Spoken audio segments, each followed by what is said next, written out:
how do we get to a happy, joyful, fulfilling place in our lives? You know, like all of the things that we have to like unlearn, all of the things that we have to reprogram or retrain our brain is what I always say. And one of the things that we had talked about last time, and this is certainly a part of that journey to the 98%, how to live a happy, peaceful, joyful, fulfilling experience called life. And I think that the conversation around co-parenting is just really important because families, mothers and fathers, they spend so much time and waste a lot of time, I would say, fighting with each other. You know what I'm saying? Like, when, yes, it's certainly about the child, but really it's about your peace, your joy, your happiness, your fulfillment, because then how can you be the optimal parent to that child if you just like wallowing in misery because you always gotta fight the person that you had this child with. So we had talked a little bit before about just our experience as parents and co-parenting our now 15-year-old, you know, child, and the trials and tribulations and stuff, which wasn't too bad, I guess. But I think that when you in a moment of things, it'd be like, oh, they're the worst person ever, I hate them, you know, pow, pow, pow. Right. But, you know, we certainly organically, I think, just reached a consensus, and it was just like, you know, it's our kid. We just gonna, you know, take care of them, do what we gotta do, and make sure that we happy as individuals, so that we can create a happy environment for him. So yeah, what's your thoughts as a dad, and maybe you could share your story too about, you know, Jalen being child number 3 for you, just your and your experience with, you know, your other 2 children's mothers versus what this experience has been like with our son. I mean, I would say it's been a wonderful experience. You know, we have an amazing kid, and I think early on, you know, based on, you know, how you grew up, you know, how I grew up, different things, different circumstances, you know, different parenting, so to speak, it was important to us to raise a productive citizen, to raise a good kid. You know, not someone who's, you know, don't be gang banging with the shit. You know, he has to have a need to fit in somewhere. You know, one thing about our son is he's very much himself, and I think a lot of that has come with good co-parenting. You know, allowing him to be free. You know, giving him room to evolve. You know, nurturing him, helping him grow, loving him. You know, he comes from 2 loving parents. You know, and I mean, he's a good kid. When it comes to parenting, I guess I would say one of the things that I've learned is you have to be optimistic, you have to be consistent, and you really want to kind of be sure of yourself. You know what I mean? Like, you know, trusting your inner voice, whatever that may be. I mean, really just, you know, raising a productive citizen, you know. Not somebody who, like I said, gonna be gangbanging or breaking in my car or trying to rob me when I'm cashing my paycheck. You know. How important is it to choose the mother of your child? It's extremely important.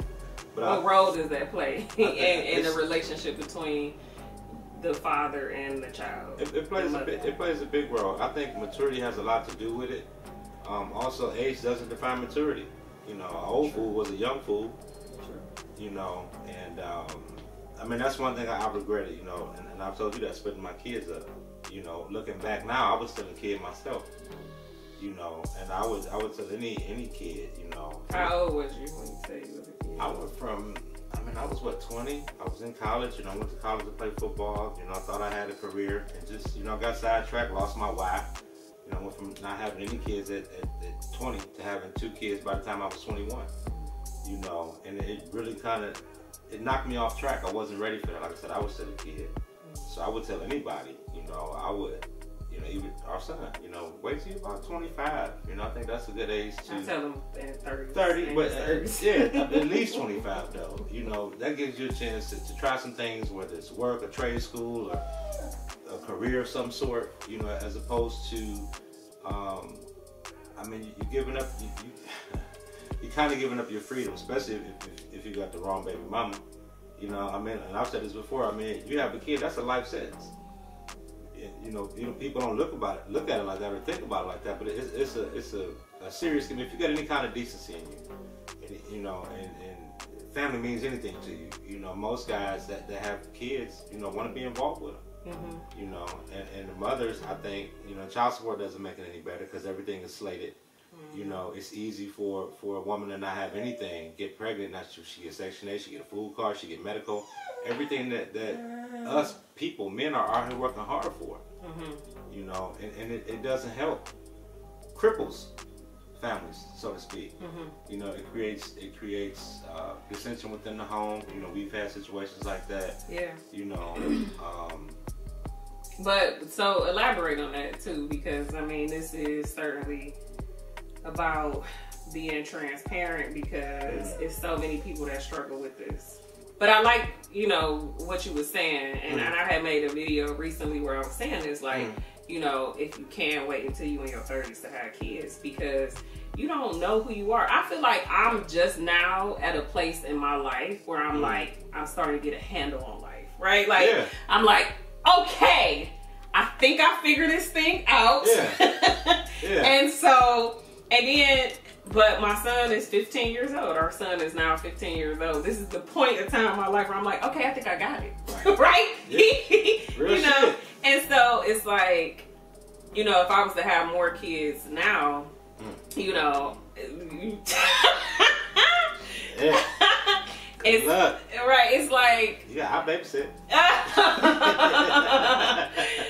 But it's like I would be a totally different version of myself now, right? Like than I was when I first had Jalen, which I was only 21 going on 22. So I was really, you know, young as well too. And when I think about that now, I'm like, oh my God, that's so young. I didn't think that it was young when I was that age. Yeah, I mean, but kind of going back to what you said, like, you were mature, you know, than the other women. The other two women. I ain't got 10 and 20, you know. The other two that, you know, I had children. You were a lot more mature, and you kind of saw me go through it. And I think, I mean, I know that's part of the reason, again, you know, how you grew up, how I grew up. But I knew that it was important to you for me to be in our son's life. And based on what you saw me literally going through, you know, I mean, the struggle, you know, not talking to him, the disconnection, you know, the poison, toxicity, is that a word? I don't know. Yeah. But just contamination, you know what I mean? Just all the things that women can do. And I not just all women, I'm sure some guys but some people just, I guess like two lefts, it just ain't right. And when you're young, you know, all you see is you know, the beauty or the body or what you're not seeing a whole picture. And you still young, you know. So, and I always wanted kids. I mean, you know, I got sisters, brothers, you know, people I grew up with, you know. But I knew I always wanted a family. I always wanted something what my mom and dad had, you know. And 40 years later, they still together. I'm not married, never have been. You know what I mean? And it's just it's a different time. But it's very important to I guess make the right choice, whatever that is. Because like I said, age doesn't define maturity, but it can be a lot, and it can be hard. You know, when you have a child with someone who's immature or selfish or not wise enough to see, you know, how this can relate, how the relationship or the lack thereof can affect, you know, the moms, the dads, the grandparents, the siblings. You know, it affects everyone. Yeah. So, you know, choosing the right mate or partner is part of it. And then the other part, you know, if things don't work out, you have to be okay with that. And I think that's what we excelled at, because, I mean, we love each other. We love each other, you know. I always wanted the best for you, and you for me. You know, I can remember having a conversation. We probably were on the house or something, but I remember telling you, like, you know, just because I don't make you happy anymore, that doesn't mean I don't want to see you happy. And I genuinely meant that. And I think over the years, you saw that I genuinely meant that. You know, even now, you can call me for anything. I can call you for anything. that's the kind of relationship that people should be striving for, you know. And like I said, if your goal isn't to get better every day, you're missing anybody. If you don't want to be a better parent, a better father, better mother, better brother, better sister, better coworker, you know, if you don't want to be a better version of yourself, if you don't work to be a better version of yourself on a daily basis, you're missing because you're not growing. Yeah, that's really true. I mean, and I think too that I mean, we see so much animosity between mothers and fathers. I mean, it get bad, you know, and Toxic. Absolutely, and the system's involvement doesn't make it better. So like child support, you know, I remember maybe last year I had posted on Facebook and I was saying how like I didn't agree with the child support system and that I never, you know, put my son's father on child support. The relationship between you and our son was more important to me than the financial aspect, because I always viewed it like, well, I'm gonna be successful. Like I just had it made up in my mind already. Like I'm gonna be successful. I'm gonna have money. I'll make money, and so I'm gonna live the way that I'm gonna live, regardless. Yeah. And this child is an extension of myself, so he just naturally gets the perks absolutely of how I myself like to live. Yeah. You know, I would still have a house. You know, I would still have this house. I would still have a car that I drive. I would still have all the things that I have because it's what I want. You know, and it just so happens that he gets to benefit from those things because he's my fruit, right? And so the relationship was more important to me. The relationship between the two of y'all was more important to me. You know, I wanted y'all to have a bond. I wanted him to have a bond with your parents. I liked the family dynamic, not to mention, you know, I absolutely love your parents. Yeah. You know, the grandparents' roles in these co-parenting relationships is important too. I was fortunate to have your parents who had become like my own parents, right? And they always have been very loving and supportive and nurturing and, you know, take in Jalen whenever, you know, they love their grandson. And we just ain't never had no issues. And so that plays a role, but I know that you have had a completely different experience with, you know, your older two children, not only with their mothers, but also with their parents, the grandparents of the children, who actually didn't make it any better. They actually exasperated the problems that was going on. And so can you speak to that a little bit, just how the grandparents play a role in the success or the not so success of, of co-parenting? I guess to that I would say shit. I mean, fruit don't fall far from the tree. You know, so right. That's true. That's true. Let's talk about it. You know, I mean, obviously, I guess looking back, you know, And let me just say this too. I want you to not be afraid to tell your story. Okay. You know what I'm saying? Okay. Because Anne Lamott, she got this quote that says, it's my favorite quote by her. She says, "Tell your stories. If people wanted you to speak kindly about them, they should have behaved better." I like that. Period. Real shit. Period. You know what I'm saying? Because your story is your story. Not saying it in a victimhood way. You know what I'm saying? But more of an empowering way. How you was able to overcome these things. You know, how you know, and I think that that's important for people to hear, because then people go through this every day. I mean, babies are being born every day, right. and babies are being born into situations where the parents don't get along, and then you know the parents might get along, but what if the grandparents? You know, so. When I thought, I was thinking about this a while ago. Well, when you think about it, nobody probably ever even thinks about this. All of us are here based on a decision that two other people made, not one, two. You're here because your mother, father. I'm here because my mother, father. Our son is here because of our choice. Because of the choice two people made. Here comes somebody else. When you think about that, as a parent, it should almost light a fire up under you, because you have a duty, you have an obligation.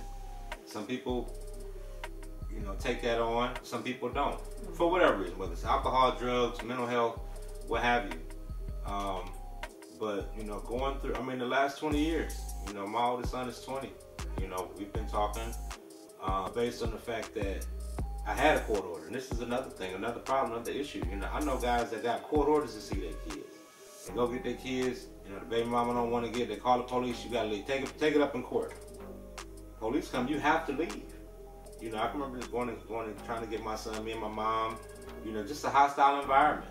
You know, I'm going over there with my gun because I know they got guns in the house. And I don't want to get in no full-fledged shit. I just give me my damn kid.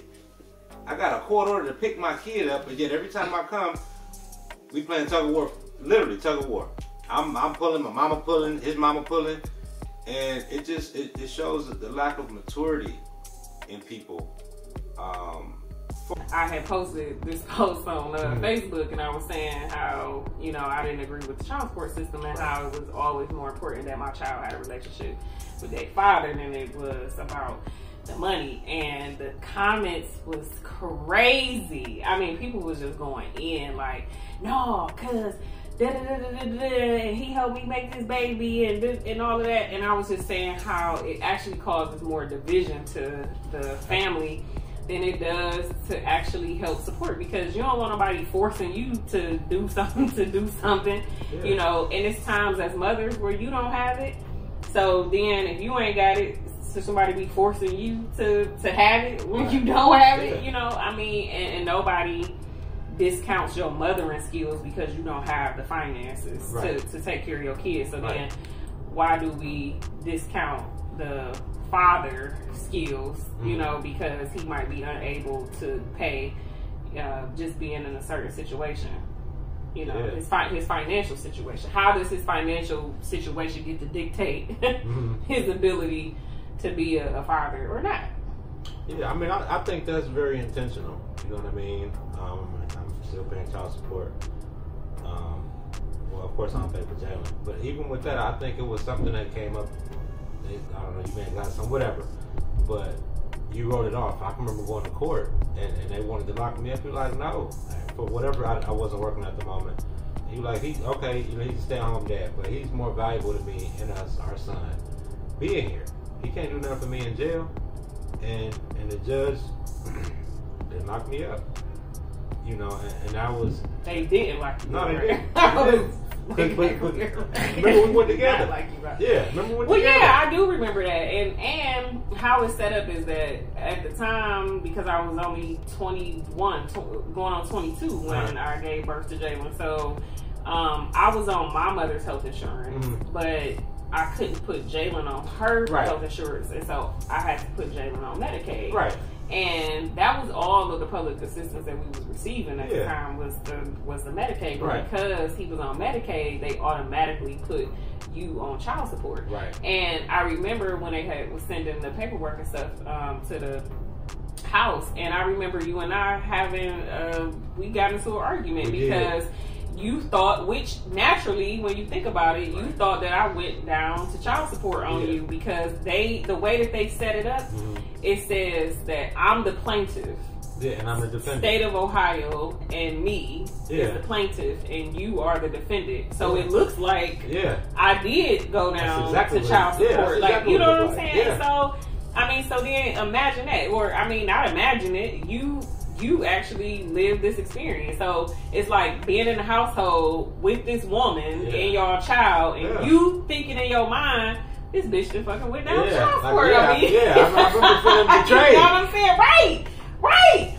Like, I'm sleeping next to this woman every night. This bitch just went down to child support on me. You know what I'm saying? I mean, I couldn't imagine that. And I kept saying, like, I didn't go down on child support on you. I wouldn't do that. I wouldn't do that. But like, according to this paperwork, why would you think differently? It's on paper. Yeah. Like, it's a document. I'm reading it. Yeah. You know. But like, I think child support is very, very intentional, and it really fucks up a lot of shit. You know, it really rattles the backbone and the structure and the foundation of a family, because that's like me and you sitting here and some motherfucker we don't know just coming taking food and money off our table and leaving. Like, what the fuck? You know, it's not. That was so real. You know, it's not. It's so. it's so debacling. I just heard somebody was telling me the other day. I think 50 Cent, his son get like $84,000 in child support a month. $6,700. Okay, so a year. That's about 84 grand a year. Oh, 84 grand a year. Okay, 84. Yeah, but I mean, even still, like you got people that work every day that don't make 80. Like what? And he's 25. Like, come on. But listen, what you said before is a oh my God, I'm so happy this is coming up, because he basically was just saying how, you know, his baby mama pitted his son against him, raised his son to hate him and dislike him. Yeah. But here you are still wanting him to pay this child support, you know what I'm saying? Because you getting some money from it too. But like, I think that we really have to speak on how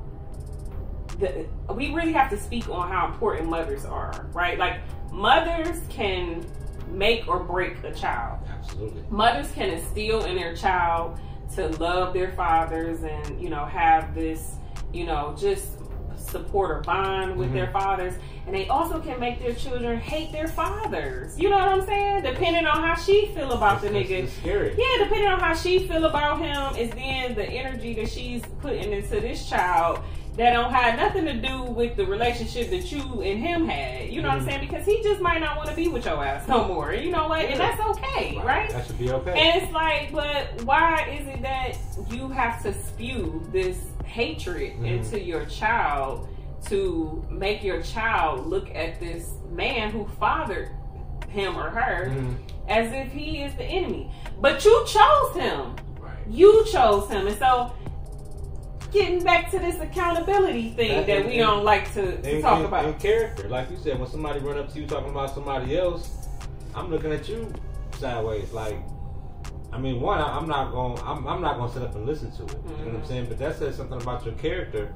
You know, you running telling me about somebody else's business or trying to run them down. Like, what's up with you? Right. And how do you reconcile that in your mind as a child?